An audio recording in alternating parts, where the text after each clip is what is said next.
हम लोगों ने पाठ में सुना था,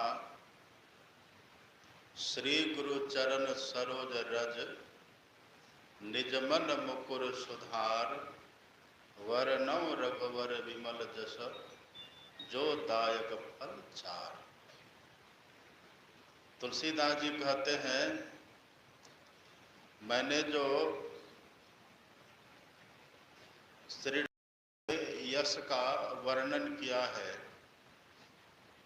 अथवा लिपिबद्ध किया है, लिखा है, कैसे लिखा है? तुलसीदास जी कहते हैं, मैंने देख करके तब लिखा है। पहले मैंने देखा और देखा, जैसा देखा वैसा मैंने लिखा। यहाँ तो यह बात तुलसीदास जी कहते हैं। और बालकांड में हम लोग पढ़ते हैं, तुलसीदास जी कहते हैं, नाना पुराण निगमागम सम्मतम यद रामायणे निगदितम क्वचिदपि धन्यतो पिवा भाषा निबंध मति मंजुल मात नौती स्वांतः सुखाय तुलसी रघुनाथ गाथा। यहाँ तो कहते हैं जो मैंने देखा वह मैंने लिखा। वहाँ कहते हैं नाना पुराण निगमागम सम्मतम यद, जो बहुत से पुराणों में राम का चरित्र है और जो वेदों में वर्णित है, उन्हीं सबको मैंने लिखा है। तो एक बात तो ये हो गई कि जो मैंने देखा सो लिखा, और दूसरी बात हो गई जो वेदों में पुराणों में वर्णित है वह मैंने लिखा। और तीसरी बात एक और देखिएगा, रचि महेश निज मानस राखा, पाई सुसमय शिवासन भाखा। रामचरित्र मानस की रचना की है भगवान शंकर ने, और समय पा करके भगवान शंकर ने पार्वती को सुना दिया, तो उसका नाम पड़ गया रामचरित्र मानस। मानस इसीलिए क्योंकि मानस में रखे, ख्याल में रखे। बाद में सुना दिए, उचित समय जान करके सुना दिए। तुलसीदास जी कहते हैं जो शंकर भगवान ने रचा और जो पार्वती को सुनाया वही मैंने लिखा। कितनी तरह की बातें हो गई? 3 तरह की बातें हो गई ना। जो वेदों में पुराणों में है वो मैंने लिखा, शंकर भगवान ने जो रचा वह मैंने लिखा, और मैंने जो खुद से देखा वह मैंने लिखा। ये कितनी बड़ी बात है। इतना ज्ञान तुलसीदास जी महाराज को हो कैसे गया? इतना ज्ञान कैसे हो गया? देखिए, एक शहर में 2 बड़े कलाकार थे। राजा को पता चला कि बड़े कलाकार हैं, तो दोनों को बुलाया और दोनों से कहा अपनी कलाकारी दिखाओ, अपनी कलाकारी मुझे दिखाओ। यदि तुम्हारी कलाकारी से हम प्रसन्न हो जाएंगे तो तुम्हारे जो मन में भावना है, तुम्हारे मनोनुकूल हम तुमको इनाम देंगे, कला दिखाओ। तो बीच में एक काला पर्दा टांग दिया। चित्रकार थे दोनों, चित्रकला करते थे। बीच में एक काला पर्दा टांग दिया, एक दीवार इधर, एक दीवार इधर, और दोनों से कहा कि अपने अपनी चित्रकारी करो। जिनकी चित्रकारी सबसे अच्छी होगी, सबसे सुंदर होगी, उसको हम इनाम देंगे। दोनों करने लगा। एक जो चित्रकार थे, कलाकार थे, उस दीवार पर, अपने दीवार पर उन्होंने खूब अच्छा से हर तरह के रंग को देख करके हर तरह से सुंदर उन्होंने चित्र बनाया। और दूसरे जो कलाकार थे उसने चित्र नहीं बनाया, उसने बस जो दीवार थी ना सामने में उसको घिस घिस करके बस साफ करने लगा, उसको काटने लगा, उसको दर्पण की तरह वो बनाने लगा, स्वच्छ बनाने लगा। एक इधर सुंदर से सुंदर चित्र बना रहा है, दुनिया का सबसे एक नंबर का चित्रकार है, वो चित्र बना रहा है। और दूसरा जो उधर है वो चित्र नहीं बना रहा है, वह केवल दीवार को चमका रहा है। जब चित्र बनकर के तैयार हो गया, दोनों का काम पूरा हो गया, दोनों ने अपना काम कर लिया, तब राजा को बुलाए, कहा कि हमने अपना अपना काम पूरा कर लिया, अब जांच कर लीजिए। तो जो चित्रकार थे, जो जिन्होंने चित्र बनाया था, उनके चित्र को जब देखा राजा ने, इतना अद्भुत और इतना सुंदर, इतना मनमोहक, इतना आकर्षक, इतना उपयुक्त, राजा देख करके प्रसन्न हो गया और कहा कि इससे ज्यादा अच्छा चित्र कोई बना ही नहीं सकता। तो कहा जरा उसका भी देख लीजिए। कहा उसका क्या देखेंगे, इससे अच्छा चित्र कोई बना ही नहीं सकता है, इससे उसका कम ही होगा। यदि इनका 20 है तो उनका 19 होगा, इससे अच्छा चित्र हो ही नहीं सकता है। फिर भी कहा कि एक बार देख तो लीजिए। कहा ठीक है, पर्दा हटाओ। जैसे पर्दा हटाया, इनका जितना चित्र था इधर, उधर दर्पण की तरह बना दिया था ना, बिल्कुल चमकदार, इतना उसने चमकाया था, इतना उसको पारदर्शी बना दिया था। जैसे काला पर्दा हटा, जितना चित्र इस दीवार पर था वो सबके सब चित्र उस दीवार पर दिखने लग गया।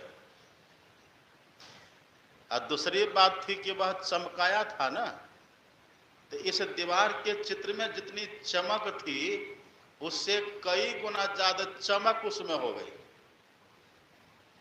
तो चित्र हूबहू हो गया और चमक भी ज्यादा हो गया। अब मेहनत कुछ नहीं करना पड़ा, केवल साफ किया। तब राजा ने कहा कि नहीं नहीं, इससे अच्छा तो ये इसको इनाम मिलना चाहिए। इसका मतलब क्या हुआ? इसका मतलब ये हुआ कि एक वो व्यक्ति होते हैं जो अपने मन में बहुत तरह के ज्ञान को भरते हैं, अपने मन में बहुत तरह के ज्ञान को अंकित करते हैं, रामचरितमानस के ज्ञान को, गीता के ज्ञान को, वेद पुराण के ज्ञान को, उपनिषदों के ज्ञान को, तरह तरह के धर्म ग्रंथों के ज्ञान को अपने मन में वो भरते हैं, याद कर कर के उसमें भरते रहते हैं। तो ज्ञान तो बहुत हो जाता है। और दूसरे वो होते हैं जो अपने मन में कोई ज्ञान भरते नहीं है, अपने मन को केवल वो चमकाते हैं, अपने मन को केवल साफ करते हैं। फल क्या होता है? जैसे जैसे मन साफ होता चला जाएगा, वैसे वैसे उसी मन के भीतर से अपने आप सब ज्ञान प्रकट होता चला जाएगा। उसको फिर कुछ अलग से पढ़ने की जरूरत नहीं है। कबीर साहब कुछ पढ़े थे? कबीर साहब कुछ पढ़े लिखे नहीं थे। कबीर कागज छुइयो नहीं और कलम गहियो नहीं, कुछ पढ़े लिखे नहीं थे कबीर साहब। लेकिन संत कबीर साहब ने इतनी साधना करी, इतना मन को स्वच्छ बना लिया कि उनके मन में ही अपने आप सब ज्ञान प्रकट हो गया, स्वतः प्रकट हो गया अपने आप सब ज्ञान। अब वही कबीर साहब लिख भी देते हैं। कबीर साहब लिखते हैं, मैं मर जीवा समुद्र का, डुबकी मारी एक, मुट्ठी लाया ज्ञान की जामे वस्तु अनेक। कबीर साहब कहते हैं, मैंने भीतर में डुबकी लगाई। अब भीतर में डुबकी कौन लगाएंगे? भीतर में डुबकी लगाने वाले वही डुबकी लगाते जो अपने मन को बहुत बारीक बना लेते हैं। हम लोग डुबकी लगा पाएंगे? नहीं लगा पाएंगे। अभी जो हम लोग का मन है, कबीर साहब कहते हैं, भक्ति द्वारा सांकड़ा राई दस में भाव, मन ऐरावत होए रहा कैसे होए समाव। हम लोग का मन अभी ऐरावत हाथी की तरह है, और जिस रास्ता होकर के मन भीतर घुसेगा वह रास्ता कैसा है? राई दस में भाव। राई तो आप देखे होंगे ना, एक राई कितना बड़ा होता है? कम से कम 5 किलो का। एक राई कितना बड़ा होता है? इतना छोटा कि आपके नाखून में घुस जाएगा वो। और उस राई का 10 भाग करिए, कितना छोटा हो जाएगा। इतना वो बारीक रास्ता है। और उस रास्ते में जो मन हमारा घुसेगा वो मन कैसा है? ऐरावत हाथी की तरह। तो घुस पाएगा? घुस नहीं पाएगा। तो कबीर साहब कहते, मैंने मन को मांझ करके ठीक ठाक करके साइज में ला करके अपने भीतर उस रास्ते से प्रवेश करके गोता लगाया। अब गोता लगा करके जो ज्ञान वेद में उपनिषद में लिखा हुआ है वह सब ज्ञान मैंने अपने भीतर में ही पा लिया, अपने अंदर मैंने पा लिया। यह तो बहुत बड़ी बात है। तो तुलसीदास जी महाराज ऐसे विद्वान थे जिनको वेद का भी श्लोक याद था, जिन्होंने वेदाध्ययन भी किया, जिन्होंने पुराणों का अध्ययन भी किया, सभी ग्रंथों का जिन्होंने अध्ययन किया, भगवान शंकर के ज्ञान का भी जिन्होंने अध्ययन किया। ये अध्ययन तो किए ही, और साथ ही साथ तुलसीदास जी कहते हैं, मैंने अपने मन को भी साफ किया। मन को कैसे साफ किया? वही कहते हैं, श्री गुरु चरण सरोज रज, निज मन मुकुर सुधार, अब बरनौ रघुवर विमल जसु जो दायक फल चार। मैंने गुरु महाराज के चरण धूल से अपने मन रूपी दर्पण को साफ किया, अपने मन रूपी आईना को स्वच्छ किया। यदि दर्पण पर गंदगी हो तो कुछ दिखेगा? आईना पर यदि गंदगी लगी रहे तो कुछ दिखेगा आईना में? नहीं दिखेगा। दर्पण पर गंदगी हो और देखने वाले को आंख भी नहीं हो, तब ये क्या दिखेगा? अभी हम लोगों की स्थिति क्या है? अभी जो हम लोगों की स्थिति है, मुकुर मलिन अरु नयन विहीना, राम रूप देखई किमि दीना। मुकुर, मुकुर कहते दर्पण को। एक तो दर्पण गंदा है, मुकुर मलिन, और दूसरा मुकुर मलिन अरु नयन विहीना, आंख नहीं है, आंख नहीं है, दर्पण पर गंदा लगा हुआ है। तो तुलसीदास जी कहते राम रूप देखई किमि दीना, भगवान का रूप दिखाई पड़ेगा? नहीं दिखेगा। लेकिन यदि किसी की आंख भी हो जाए और दर्पण पर से गंदगी भी हट जाए, तो जैसे तुलसीदास जी महाराज राम को देख करके, राम के चरित्र को देख करके और तब राम का चरित्र लिख दिया, उसी तरह से अभी भी यदि किसी के मन रूपी दर्पण से गंदगी हट जाए और आंख हो जाए, तो जिस तरह से तुलसीदास जी ने लिखा उसी तरह से अभी भी लोग लिख सकते हैं।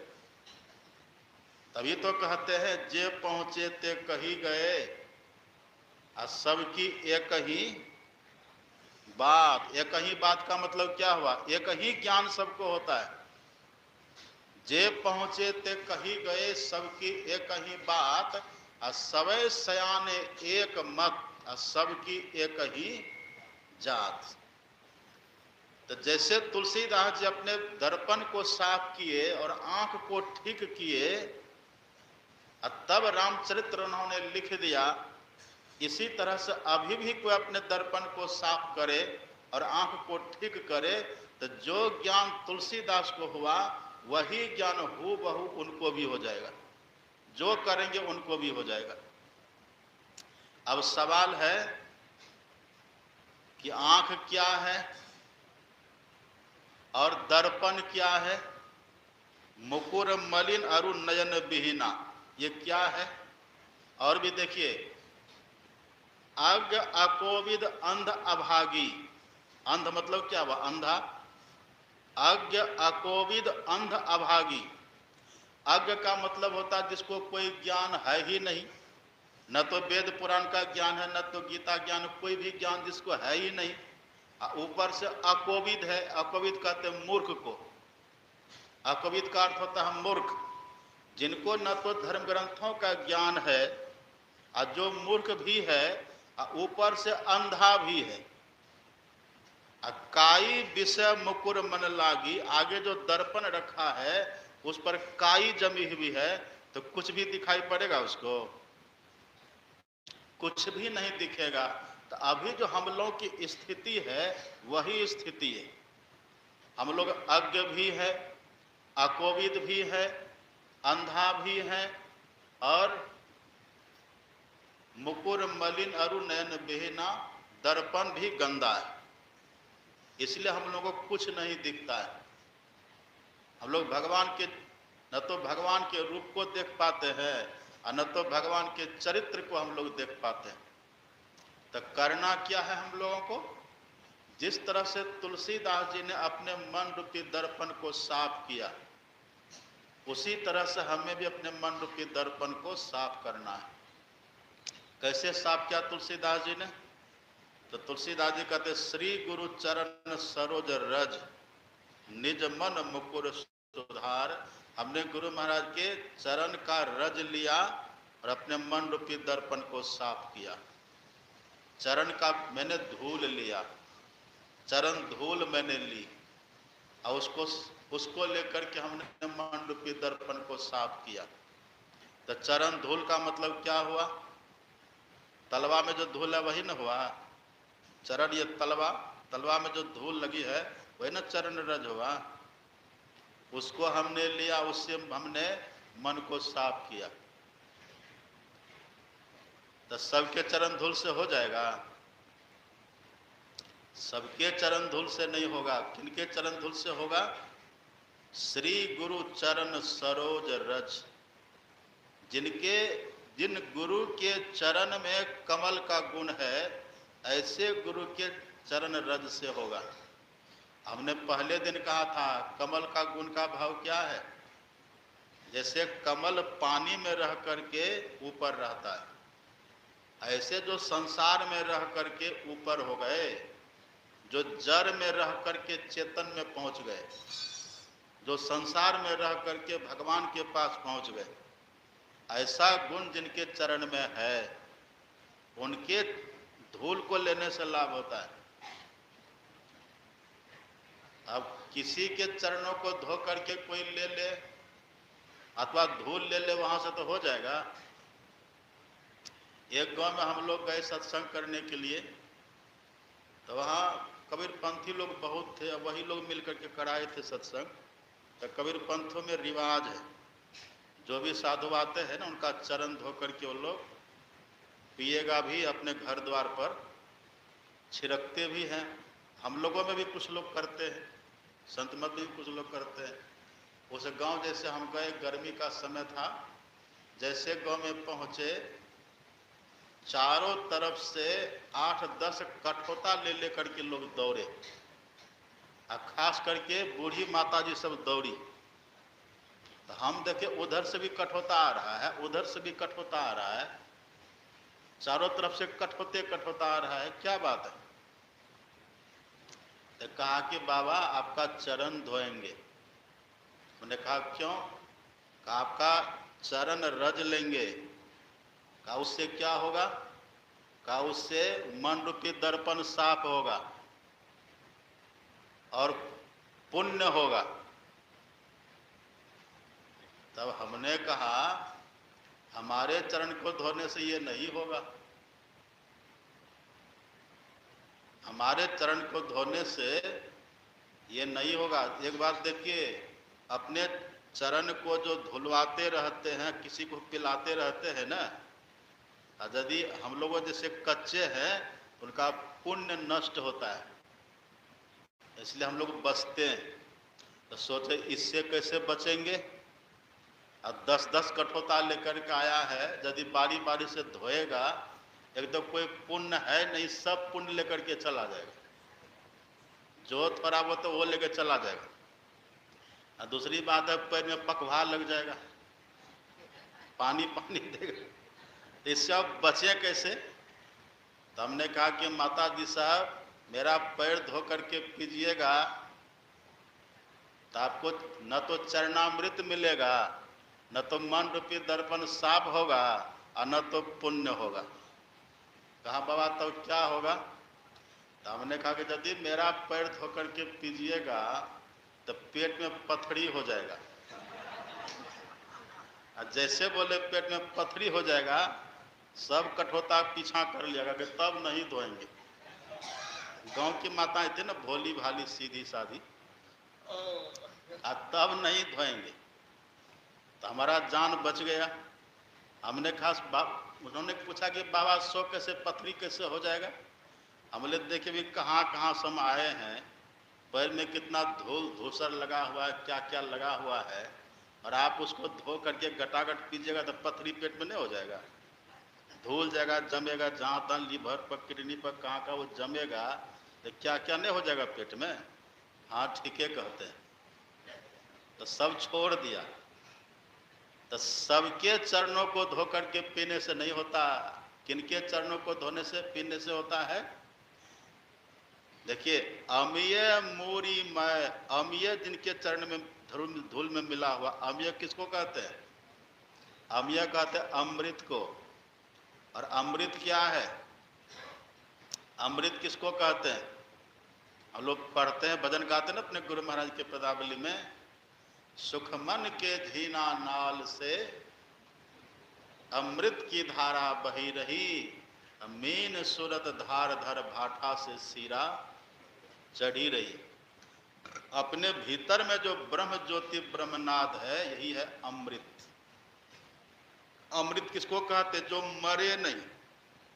तो अमृत की धार कहिए या चेतन की धार कहिए, एक ही बात है। ये चेतन की धार जिनके भीतर प्रकट हो गई है, अपने सदगुरु महाराज कहते हैं ना, धर चेतन धारा अब पिंड के पारा दसम द्वारे का। अपने भीतर में जो पिंड से ऊपर चले गए, 10वां द्वार होकर के पिंड से ब्रह्मांड में चले गए, उधर जाने के बाद ब्रह्म ज्योति भी मिलती है और ब्रह्मनाद भी मिलता है। वही है वास्तव में अमृत। ये अमृत जिन्होंने पा लिया है, तब उनके चरण धूल में भी अमृत का गुण आ जाता है। आप सुने हैं ना, कथा सुनते हैं ना हम लोग, गुरु विश्वामित्र राम को लेकर के चले जा रहे थे, रास्ते में महर्षि गौतम का आश्रम, गौतम की पत्नी थी अहिल्या। अहिल्या को गौतम ऋषि ने श्राप दिया था कि जा तू पत्थर हो जा, श्राप मिला था ना। उसी रास्ते से भगवान को लेकर के विश्वामित्र चले जा रहे हैं। भगवान ने देखा आश्रम को, बिल्कुल सुनसान आश्रम है। आश्रम का ढांचा तो खड़ा है लेकिन सुनसान आश्रम है। अब जैसे देखा सुनसान है लेकिन आश्रम है, तो भगवान कौतूहल बस पूछते हैं विश्वामित्र से कि गुरुदेव ये क्या है? विश्वामित्र कहते हैं राम, ये महर्षि गौतम का आश्रम है। राम कहते चलिए जरा देखते हैं, दर्शन करते हैं। जाते हैं महर्षि गौतम के आश्रम में। आश्रम में जाकर के भगवान भ्रमण करने लग जाते हैं। तभी वहां पर एक शिलाखंड दिखा, पत्थर दिखा। भगवान पूछते हैं गुरुदेव ये क्या है? तब विश्वामित्र कहते हैं गौतम नारी सापवश उपल देह धरि धीर।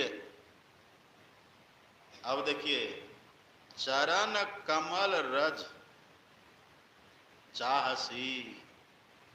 ये जो आपके चरण में जो रज लगा है ना, क्यों चाहती? क्योंकि उस रज में अमृत है। चरण कमल रज चाहसी, कृपा करहु रघुवीर। जैसे भगवान ने अपना चरण रज, जैसे अपना भगवान ने तलवा चरण उठा करके उस पत्थर पर रखे, परसत पद पावन शोक नसावन, प्रगट भई तप पुंज सही। जैसे भगवान ने अपना चरण उस पत्थर पर रखा, उस पत्थर के भीतर से माता अहिल्या प्रकट हो जाती। कैसे प्रकट हो गई? भगवान के चरण धूल के स्पर्श मात्र से उनका सब पाप खत्म हो गया। उनका जो प्रायश्चित बेचारी भोग रही थी ना, जो श्राप उनको मिला था, उनसे जो कुछ अपराध हुआ था, जो दोष हुआ था, जैसे भगवान का चरण धूल छुआ वो सब खत्म हो गया। खत्म होकर के माता अहिल्या प्रकट हो जाती है। देखिए महापुरुषों के चरण धूल में कितना पावर है। भागवत में आप पढ़िएगा, ये जो चरण धूल है, चरण रज, इसकी कितनी महिमा है। रहो गणे तत्तपसा न याति, न चेजया निर्वपनाद गृहद्वा, न छंदसा नैव जलाग्नि सूर्यो, बिना महत पाद रजोभिषेकम। हे रहुगन, जर भरत जी ने कहा था रहुगन से, हे रहुगन, चाहे तुम कितने भी तपस्या कर लो, चाहे तुम कितना भी सूर्य को अर्घ दे लो, और कितना भी ज्ञान प्राप्त कर लो, कितना भी धर्म का प्रतिपालन कर लो, लेकिन जब तक महापुरुषों के चरण धूल से अपने को नहीं नहलाओगे, तब तक तुम्हारा कल्याण नहीं होगा। ये महापुरुषों के चरण धूल की कितनी महिमा है। सबरी माता की कहानी जानते हैं ना सब। माता सबरी पहले क्या थी? पहले जन्म में क्या थी? सबसे पहले जन्म में खिखिरनी थी। वो खिखिरनी, खिखिरनी से बन गई राजकुमारी। कैसे बनी थी? संत ने जो अपने हाथ जो धोया था ना, वो जो जूठा पानी गिरा था, हाथ से छू करके पानी गिरा है, अब मुंह से छू करके अन्न गिरा था, तो दोनों छुआ हुआ था ना। अब भीतर में क्या है? अमृत प्रकट है। सुखमन के झीना नाल से अमृत की धारा, उनसे जो छू करके बाहर गिरा था पानी, वही पानी जो माता, वो जो खिखिरनी ने पिया, उसी में जो स्नान किया, उसी चरण धूल कहिए या चरणामृत कहिए या उनके शरीर से छुआ हुआ जल कहिए, उसी का इतना चमत्कार हुआ, वो खिखिरनी से सीधे राजकुमारी हो गई है। कितनी महिमा है। आप कुप्पा घाट जाएंगे ना, जो अपने सदगुरु महाराज जी का निवास है, हम देखे तो नहीं पर सुने।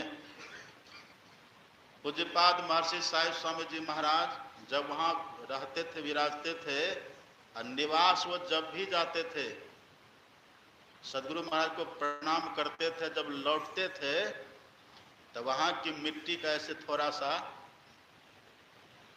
तिलक लगाते थे।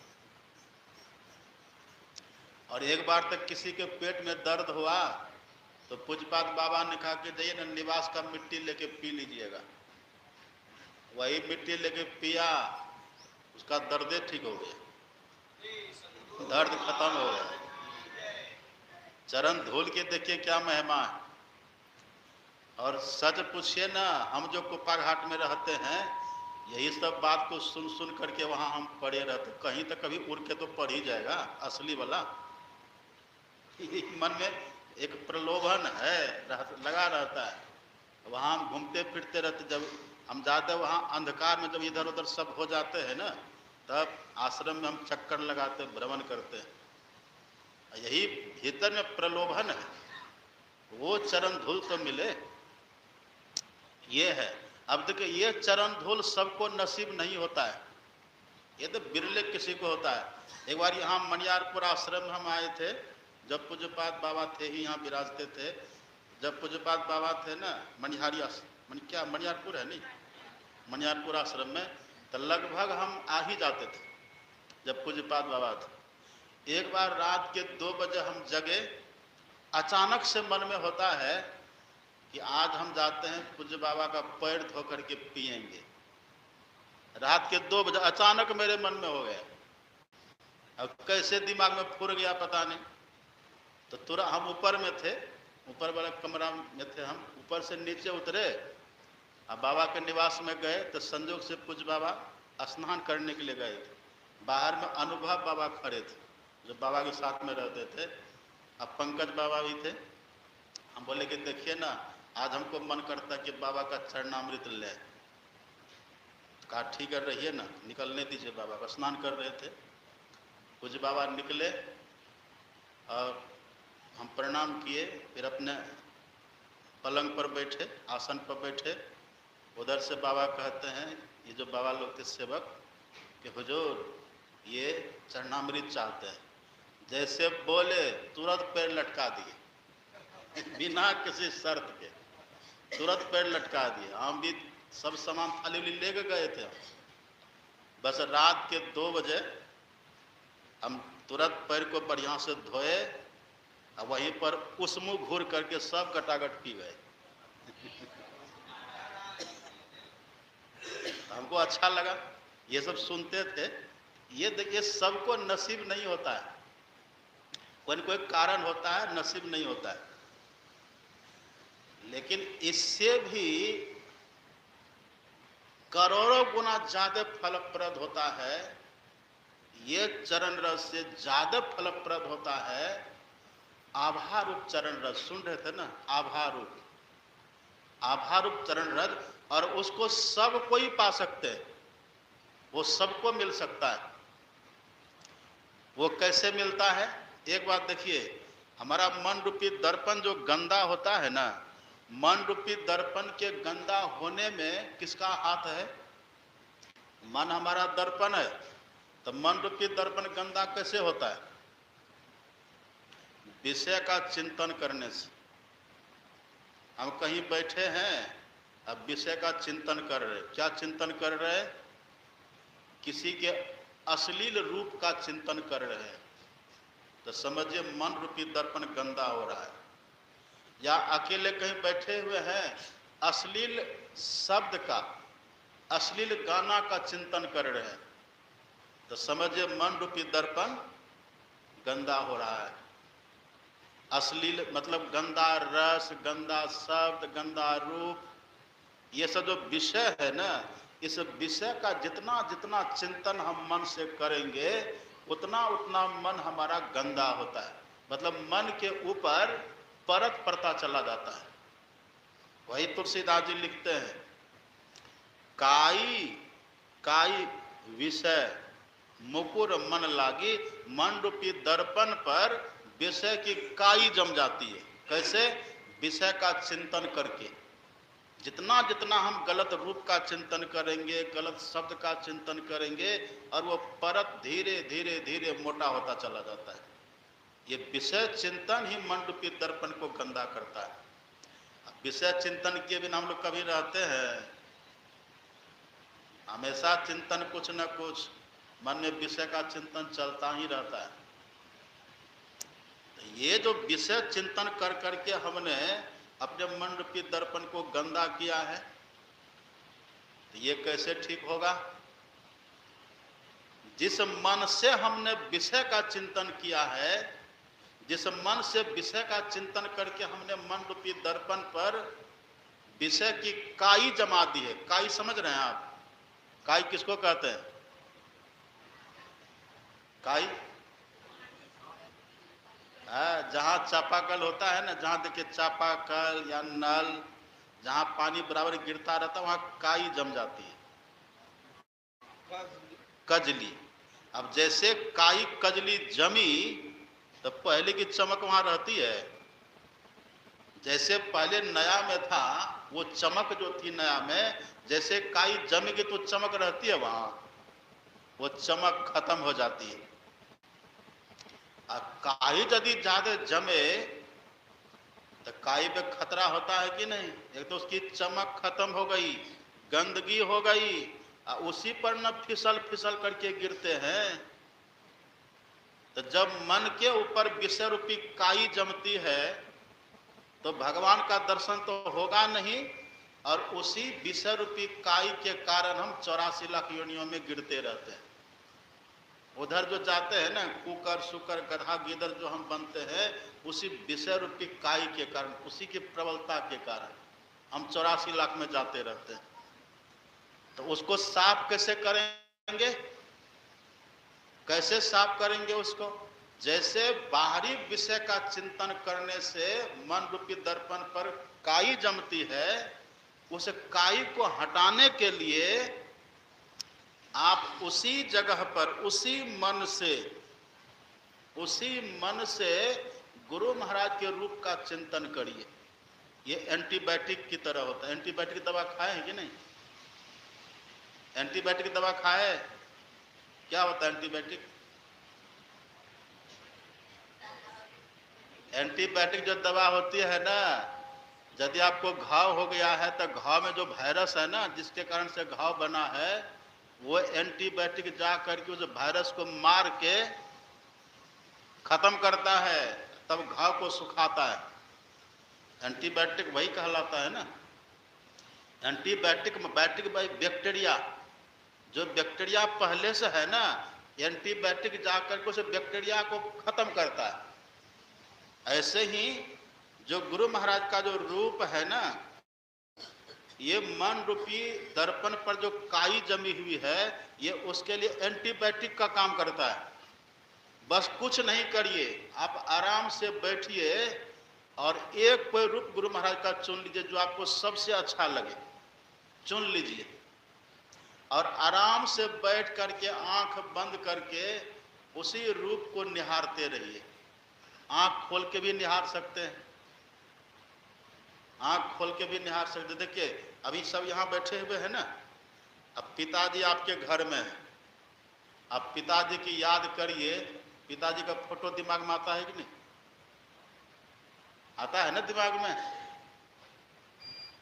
पिताजी के जैसे याद किए तो पिताजी का रूप दिखाई पड़ता है कि नहीं? इस आंख से दिखता है, इस आंख से दिखता है, इस आंख से नहीं दिखता।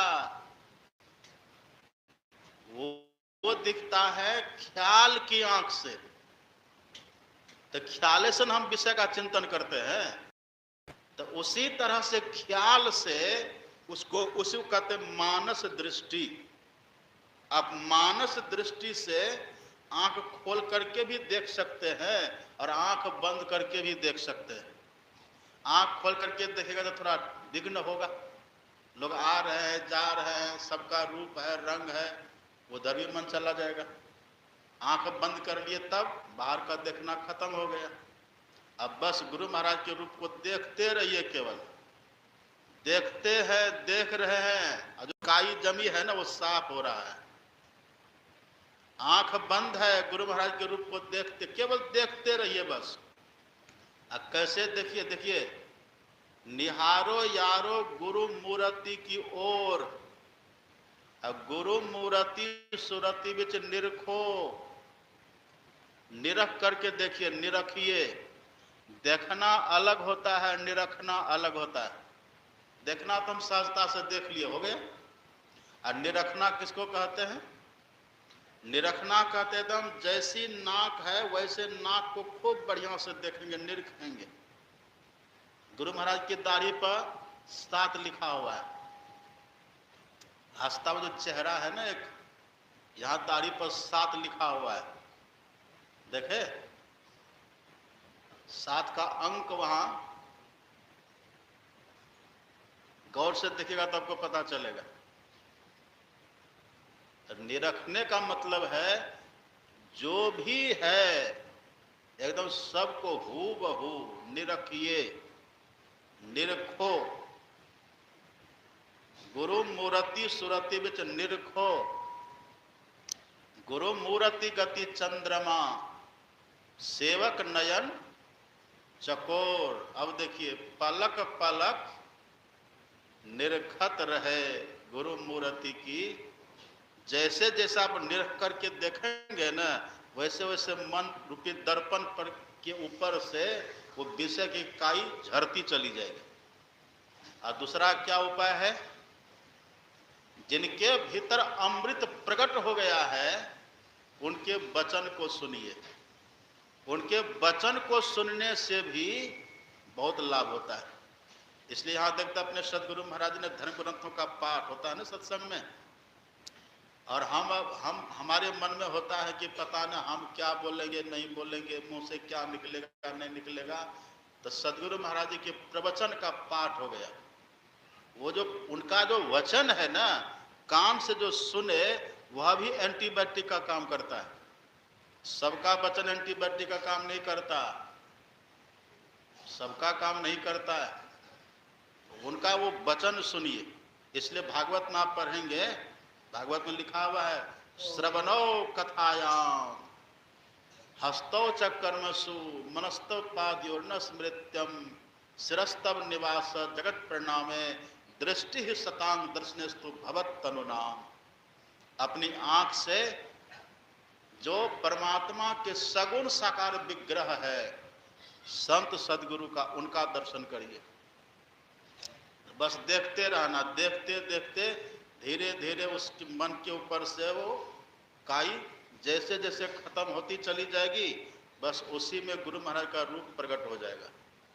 अब देख लीजिए, अब वो जो रूप प्रकट हो गया गुरु महाराज का मानस ध्यान करते करते, अब उसी मानस ध्यान में प्रकट हुए रूप के ऊपर उनमें जो चरण नख है उन पर दृष्टि योग करिए।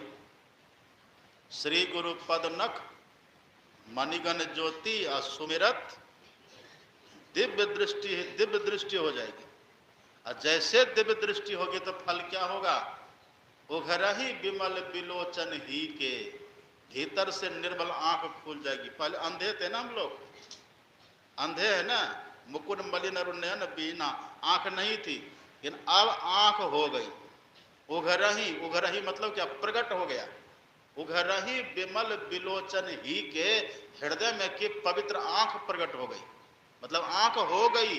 जो आंख पहले नहीं थी अब वो आंख हो गई। अब फल क्या होगा, इसका फल क्या होगा, सूझ ही राम चरित मणि मानिक। अब सूझने लगेगा, अब सूझेगा। अब कहां कहां सूझेगा, कौतुक देख ही शैल बन भूतल भूरी निधान। अब देखिए, उसको लिखिए, वही रामचरित्र हो जाएगा। आंख बंद करके देखिए और उसको लिखते चले जाइए। शंकर भगवान क्या करते थे, आंख बंद करके राम के चरित्र को देखते थे, आप फिर मुंह से बोलते थे, लिखा पढ़िए। मगन रस दंड जुगा पुनि मन बाहिर किन्न, रघुपति चरित महेश तब हर्षित बरने लिंग। अब वो दृष्टि जैसे खुल गई। अब देखिए भगवान के चरित्र को देखिए, कौतुक देखे। कौतुक का मतलब होता है चरित्र, लीला। अब भगवान की लीला प्रत्यक्ष दिखाई पड़ेगी। अब जो जो देख रहे हैं उसी को लिखते जाइए। वही तुलसीदास जी कहते हैं, श्री गुरु चरण सरोज रज निजमन मुकुर सुधार। अब सुधार लिए, सब ठीक ठाक हो गया। अब वर्णव रघुबर, अब दिखने लगा, उसका हम वर्णन कर रहे हैं। वर्णव रघुबर विमल जसु जो दायक फल चार। यह है दिव्य दृष्टि। और जो अपने भीतर में नाद को पकड़ लेता है, शब्द को पकड़ लेता है, वहां आत्मदृष्टि खुल जाती है। तो आत्मदृष्टि से परमात्मा का दर्शन और दिव्य दृष्टि से परमात्मा की लीला का दर्शन, दोनों होता, आंख खुल जाती है। तुलसीदास जी कहते हैं यही सब हमने किया है और यही करके तब हमने रामचरितमानस की रचना की है। इसलिए ये चरित्र को जो सुनेंगे, तुलसीदास जी कहते उसको चारों फल मिलेगा, अर्थ धर्म काम और मोक्ष, क्योंकि देख करके कह रहे हैं ना, इसलिए कथा की बड़ी महिमा है। अब ज्यादा नहीं कहेंगे। जजमान कितना पूरा हुआ? कुछ लोग ये सोचते हैं, कुछ लोग सोचते हैं कि कहेंगे ना, जब होगा उसी समय दे देंगे। आप तो उसी समय देवे करिएगा, लेकिन अभी देने से समिति का मनोबल, अभी नाम लिखा देने से कमिटी का जो मनोबल बढ़ेगा, उस मनोबल के बढ़ाने का भी पुण्य एक्स्ट्रा आपको हो जाएगा। अब तो हाँ दे देंगे, जब होगा उसी समय दे देंगे। अरे उस समय तो आप दीजिएगा तो सीधा आप जो लिखाएंगे उससे जो कमिटी का मनोबल बढ़ेगा, उससे भी पुण्य हो जाएगा। ये पुण्य का है करना, पुण्य कमाइए और वो भी पुण्य कमाइए। तो सोचिए चादर मत, और जो साल भर से चादर इस समय इतना दिन 51 रुपये न हो तो समझिए तो फिर आप दान पूछ करके पूरे कर्ज से चूक रहे। और जब दूसरी बात को कुछ नाम आपको देते हैं, यह गाना तो 16 को समाप्त हो जाएगा, लेकिन याद रखिएगा 4 अक्टूबर से 18 अक्टूबर तक फिर होगा 15 दिन का जमा। आपका टीका पड़ने वाले नहीं है।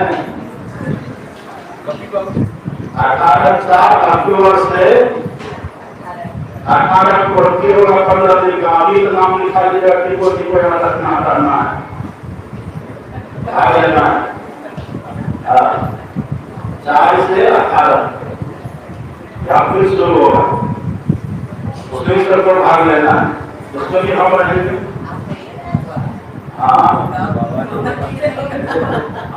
अभी हम पहले सूचना से देने क्यों पहले कहिएगा कि बाबा आप बोले नहीं हम ये करिए वो करिए नहीं। 4 अक्टूबर से 18 अक्टूबर फिर धरना लगा है, उसका हम प्रयास करेंगे अंतिम में कुछ अग्रत को लाने का हमारा प्रयास रहेगा। मुझे आपको बदलाने का अंतिम में 2-3 दिन की ऐसा हम लोग रहेंगे, सब अभी से तैयारी करेंगे।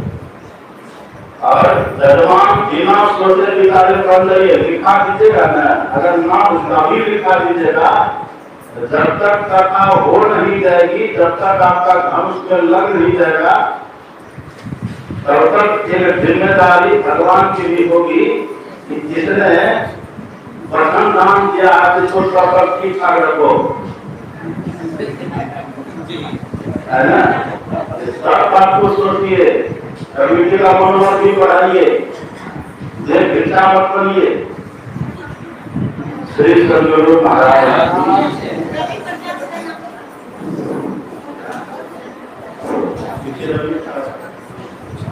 बाबा आप पढ़ते हैं ना जजमान, आप कौन से देखिए बाबा का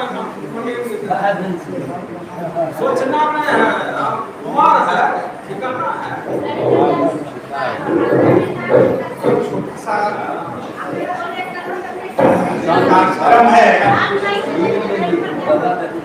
रवि प्रकाश का नाम लिखिए।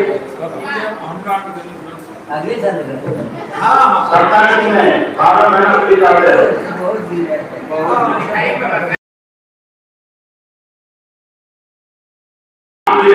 तो मनोबल बढ़ेगा ना, उससे कुछ ना होगा।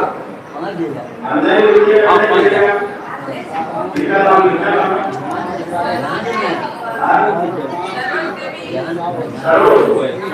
देखिए सरोज देवी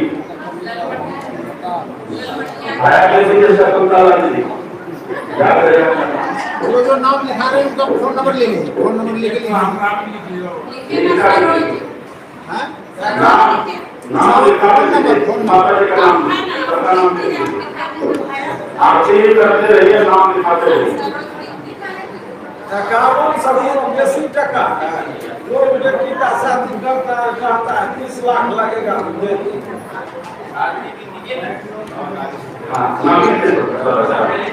अरे चलिए ये हो जाएगा।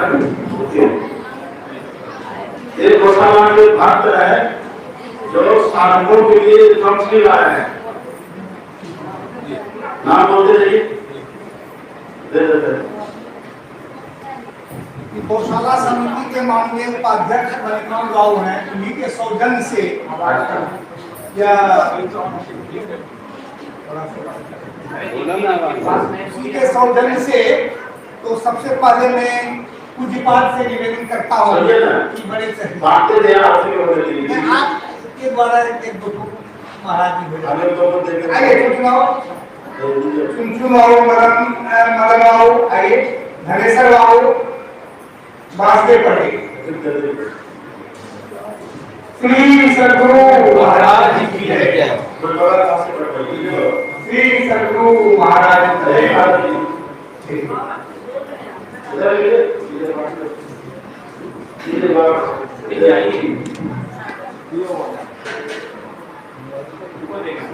बाबा आइए बाबा सर आप कुछ नाम ना रखते हो। श्रीकांत यादव जो देवघर से आए हुए हैं,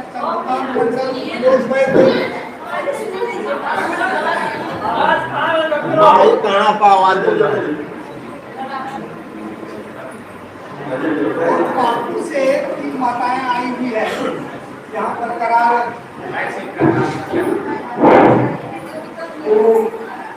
मंच के सामने आए। आपको ये बात से हाँ बोलिए, श्रीकांत बाबू बोले तो श्रीकांत बाबू है, धनंजय बाबू, सुनेगम दीदी, साक्षी जी, बिंदुला देवी, आशा देवी, आइए। अरे आते जाइए, सब लोग को बाबा छू दिए हैं, इतना प्रवचन सुनते हैं तब भी भरम से जाता है। चलिए ना, सब गमछी को छू दिए बाबा, इतना प्रवचन सुनते हैं भरम से जाता है।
क्या लाइव कर रहा तुम, कैसे लाइव करते हैं?